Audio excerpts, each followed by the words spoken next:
everyone, and welcome back. I'm Nicole from LiveX, and today we're going to walk through streams in VVCR. Streams are the foundation of everything in VVCR. Once you understand how streams work, you unlock the rest of the platform, like destinations, recordings, multi-views, clips, and more. A stream is what receives your feed from an encoder and hosts it in the cloud. All streams live here in the stream menu. Streams are ordered numerically and then alphabetically.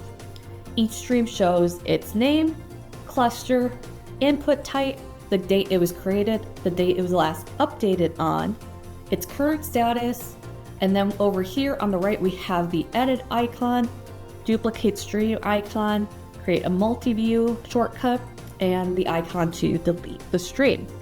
Click on any stream to expand its settings. We have 4 tabs: inputs, outputs, output audio tracks, and transcoding. And transcoding will only be available if you enable transcoding on the cluster.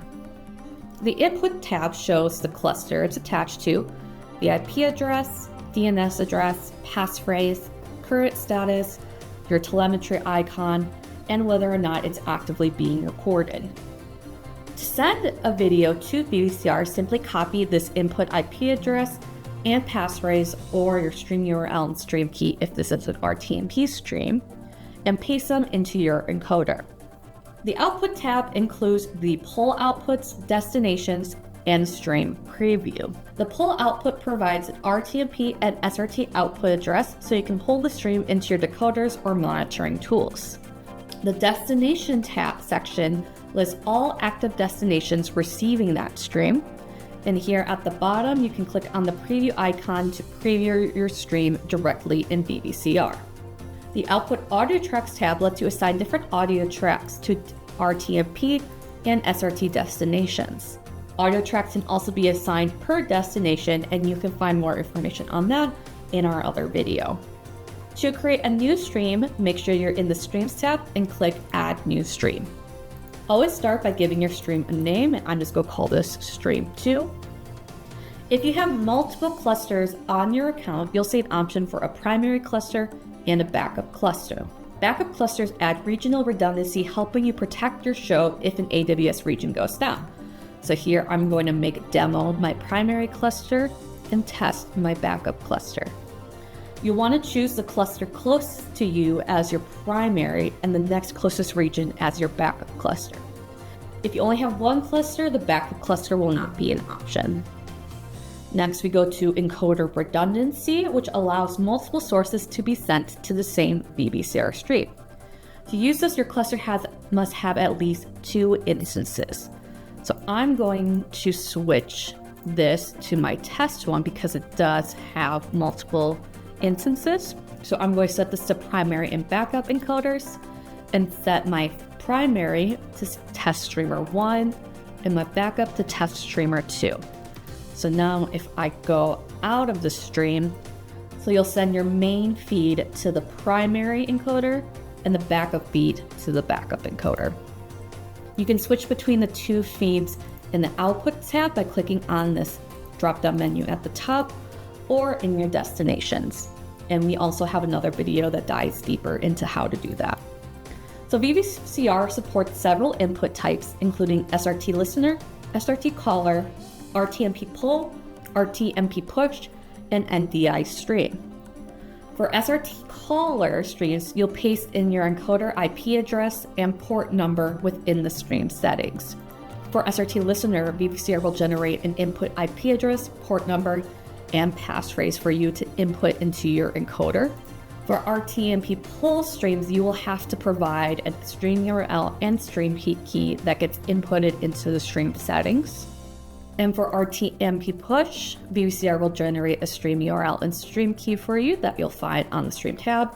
And you can also create your own stream key by disabling it and inputting a passphrase here. NDI inputs are available on clusters with transcoding enabled and allow you to pull an NDI feed from your production instance, and I can route any of these into my VVCR stream. You can enable encryption to provide a password for sending or pulling your streams here. You can see there's one in the input section and one in the output section. VVCR supports AES 128, AES 192, and AES 256. VVCR will generate the passphrase automatically for you, or again, you can disable this and type in your own password. Input and output latency can be adjusted to anything between 120 and 4,000 milliseconds. If latencies don't match between VVCR and your encoder, the higher value will be used automatically. If your source requires a stream ID, you can type that in here. And if transcoding is enabled on your cluster, you can enable transcode to NDI on your stream. If you switch this to a cluster that doesn't have that enabled, you will see that option will disappear. Transcoding to NDI will allow you to pull streams as NDI sources in your production instance, adjust output resolutions, or push to HLS destinations. So now I go to the transcoding section that is now enabled here.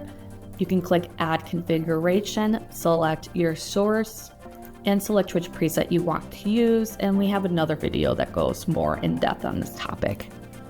Stream status indicators turn green when your stream is active or gray when it is inactive.